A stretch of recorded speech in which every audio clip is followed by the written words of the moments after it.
नमस्कार दोस्तों, मैं हूं विशाल टीम रॉयल स्टार 11 से। और आज सुबह सुबह हम निकले हैं एक बहुत ज़रूरी चीज़ ढूंढने जो क्रिकेटर की लाइफ में बहुत ज़रूरी है।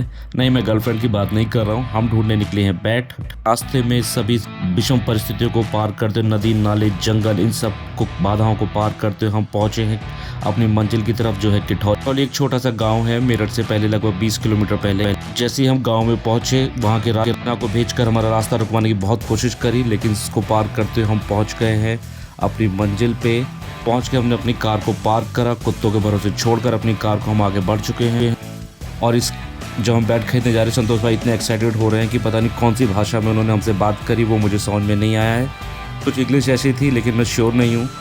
और रास्ते में हमारे कैप्टन साहब जा रहे हैं, तो उनको एक कुत्ता मिला जो आराम कर रहा था। तो कैप्टन साहब ने कहा, जाके तू ड्रीम 11 में टीम बना, तेरे बदले मैं भौंक लूँगा। और हम अपनी मंजिल पर पहुँच गए। वहाँ पर हमको बबलू भाई साहब मिले, जो नोटों की माला से हमारा स्वागत करना चाहते थे, लेकिन उनको समझ में नहीं आया कौन से नोट रखे, डॉलर, पाउंड, यूरो। उन्होंने उस आइडिया को ड्रॉप कर दिया। कम से कम वो सिक्के तो हम पे फेंक सकते थे। हमारी नज़र पड़ी अपने हथियारों पर।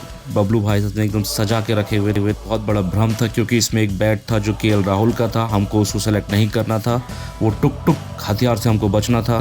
तो उस भाई को खरीदना है, लेकिन हम उनके साथ इसलिए आए हैं, मैं और कैप्टन, बाद में गंदा खेलने का आरोप वो किसी और पर ना लगा पाए। भी क्रिकेटर है, मेरी बात से एग्री करेंगे। इतने बैट देखने के बाद हमारी हालत लड़कियों जैसी हो जाती है। जैसे इस कलर में दूसरा डिजाइन दिखाइए, या इस डिजाइन में दूसरा कलर दिखाइए। संतोष भाई ने वो चुन लिया जिसको वो अपनी गलतियों का ठेकेदार बना पाए। दूसरी बैट को लेके चेक करा कि अगर इस बैट से मारेंगे तो बॉलर की चीख निकलेगी कि बैट्समैन की चीख निकलेगी। आप देखें तो बैट में बहुत पिंग है। एलन मस्क के सैटेलाइट को बस छू के वापस आ रहा है बार बार बॉल। यहाँ से बैट लेने का एक और फ़ायदा है, जैसे संतोष भाई के बैट का हैंडल राउंड था, उनको ओवल चाहिए था, तो वो उसको ओवल करा रहे। हाथ के हाथ कस्टमाइजेशन कर देते हैं भैया।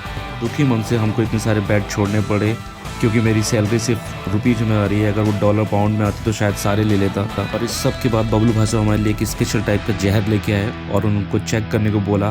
पूछ रहे थे कैसा है जहर, अच्छा है, बेकार है, असर सही है कि नहीं है। संतोष भाई की बहुत उंगली करने की आदत है, यहाँ पे भी माने नहीं। किठौली मेरठ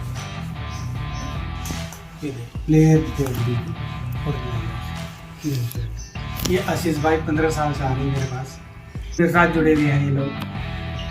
खरीदने के बाद हमने कुछ चीज़ें और ली जो हमें अपनी ओर आकर्षित कर रही थी। बैटिंग ग्लव्स, बैटिंग पैड, जिस पे भैया ने अच्छा खासा डिस्काउंट किया। बैटिंग ग्लव्स 1000 रुपीज़ में, बैटिंग पैड 1500 रुपीज़ में। बहुत अच्छी क्वालिटी के बैटिंग पैड हैं ये। बैटिंग पैड, बैटिंग ग्लव्स लेने के बाद हम वहाँ से निकल पड़े। इससे पहले कि जहर हमें अपनी गिरफ्त में लेता, हमने वहाँ से निकलना उचित समझा। जब निकलने से पहले मुझे एक चीज़ दिखाई दी, मुझे लगा आपके साथ शेयर करना चाहिए। वो है ये मशीन, जिससे आप बैट का वेट कम करा सकते हैं। बफिंग मशीन है ये, बैलेंस सही करा सकते हैं बैट का। निकलने के बाद हमारा सामना हुआ अजीब अजीब चीज़ों से। हमें ये यूरेनियम का ढेर दिखाई दिया।